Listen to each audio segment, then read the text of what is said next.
పంచారామాల్లో ఒకటైన సోమారామం చంద్రప్రతిష్ఠ భీమవరం పట్టణానికి 2 కిలోమీటర్ల దూరం గునుపూడిలో ఉంది. ఇక్కడి శివలింగాన్ని చంద్రుడు ప్రతిష్ఠించాడని స్థలపురాణంలో చెప్పబడింది. చంద్రుని పేరున దీనిని సోమేశ్వర క్షేత్రమని పిలుస్తారు. ఇక్కడ ప్రతి కార్తీకమాసంలో ఉత్సవాలు జరుగుతాయి. సోమారామం పశ్చిమ గోదావరి భీమవరం గునుపూడిలో సోమారామం క్షేత్రం ఉంది. ఇచ్చట స్వామివారు సోమేశ్వరుడు, అమ్మవారు ఉమాదేవి.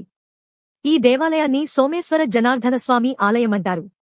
తూర్పు చాళుక్య రాజైన చాళుక్య భీముడు ఈ ఆలయాన్ని 3వ శతాబ్దంలో నిర్మించాడు. మామూలు రోజుల్లో తెలుపు నలుపు రంగులో ఉండే శివలింగం అమావాస్య రోజున గోధుమ వర్ణంలో మారుతుంది. తిరిగి పౌర్ణమి నాటికి యథారూపంలోకి వచ్చేస్తుంది. అందుకే దీనికి సోమారామం అనే పేరు వచ్చింది. ఈ ఆలయం 2 అంతస్తులుగా ఉంటుంది. సోమేశ్వరుడు కింది అంతస్తులోనూ అన్నపూర్ణాదేవి అమ్మవారు పై అంతస్తులోనూ ఉంటారు. ఈ ఆలయానికి క్షేత్రపాలకుడు జనార్దన స్వామి. త్రిపురాసుర సంగ్రామంలో కుమారస్వామి చేత విరుగగొట్టబడిన శివలింగం ముక్కలలో ఒకటి ఇక్కడ పడిందని, అందువలన ఇది పంచారామాలలో ఒకటి అయిందని పురాణ కథనం. 2. ఈ లింగం చంద్రప్రతిష్ఠితమని విశ్వసించబడుతుంది. ఈ శివలింగాన్ని చంద్రుడు ప్రతిష్ఠించడం వెనుక కూడా ఓ పురాణ కథ ఉంది. చంద్రుడు తన గురువైన బృహస్పతి భార్య తారను మోహించాడు. గురువు భార్యను మోహించిన పాపానికి ప్రాయశ్చిత్తంగా చంద్రుడు ఈ శివలింగాన్ని ప్రతిష్ఠించాడని విశ్వసిస్తారు. చాళుక్య భీముడు ఈ దేవాలయానికి ప్రాకారాలను, గోపురాన్ని నిర్మించాడనటానికి చారిత్రక ఆధారాలు కనిపిస్తున్నాయి. అందువలన ఇది భీమారామంగా పిలుస్తున్నారు. ఇక్కడి శివలింగ చంద్రప్రతిష్ఠితం కనుక సోమేశ్వరం అని కూడా పిలుస్తారు. దేవాలయంలో శ్వేతవర్ణంలో కనిపించే శివలింగం క్రమంగా అమావాస్య వచ్చేసరికి బూడిద లేదా గోధుమ వర్ణానికి మారిపోతుంది. తిరిగి పౌర్ణమి వచ్చేసరికి యథాతథంగా శ్వేతవర్ణంలో కనిపిస్తుంది. ఈ దేవాలయంలోని లింగం చంద్రునిచే ప్రతిష్ఠించిన చంద్రశిల కనుక ఈ మార్పులు కలుగుతున్నాయని అంటుంటారు. ఈ ఆలయం 2 అంతస్తులుగా ఉంటుంది. ఆదిదేవుడు సోమేశ్వరుడు క్రింది అంతస్తులో ఉంటే, అదే గర్భాలయ పైభాగాన ఉన్న 2వ అంతస్తులోని గర్భాలయంలో అన్నపూర్ణాదేవి ఉంటుంది. ఆలయపు ముందు కోనేరు ఉంది. ఈ క్షేత్రంలోని చంద్ర పుష్కరిణిలో స్నానం చేస్తే పాపాలు పోతాయని భక్తులు విశ్వసిస్తారు. ఈ కోనేరు గట్టున రాతి స్తంభంపై ఒక నందీశ్వరుని విగ్రహం ఉంది. ఈ నందీశ్వరుని నుండి చూస్తే శివాలయంలోని లింగాకారం కనిపిస్తుంది.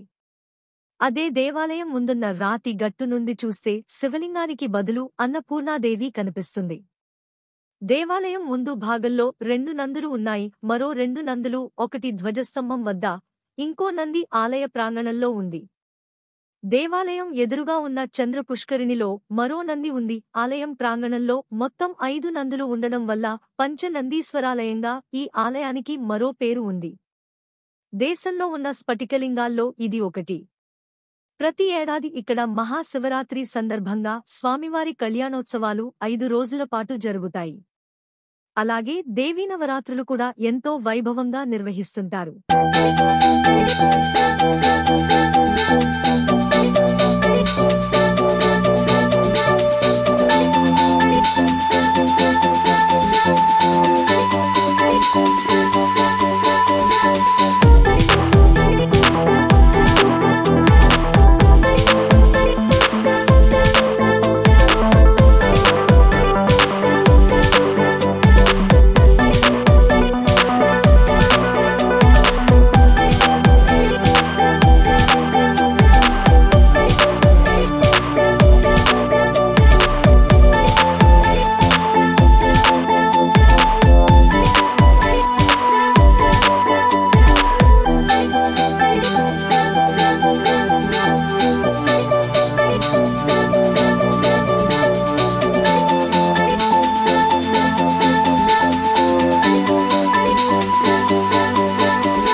श्रीगुरुभ्यो नमः। हरि ओम।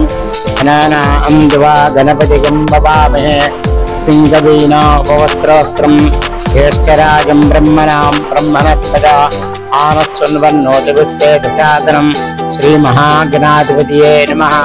श्रीगुरुभ्यो नमः। हरि ओम। सोमासुमेश्वर जनार्दन स्वामी आलय ఉపప్రధానర్చక స్వామి కందుకూరు సోమేశ్వరరావు సోమబాబు గారు అంటారు. చాలా విశేషమైన ఆరామ క్షేత్రము. ఇక్కడ తారకాసురు తపస్సు చేసిన పొందిన శివలింగము. తారకాసురుని కుమారస్వామి చేదించినప్పుడు ఈ లింగం పడిపోయి 5 భాగాలు అయ్యాయి. 5 భాగాలు 5 ఆరామ క్షేత్రాలు.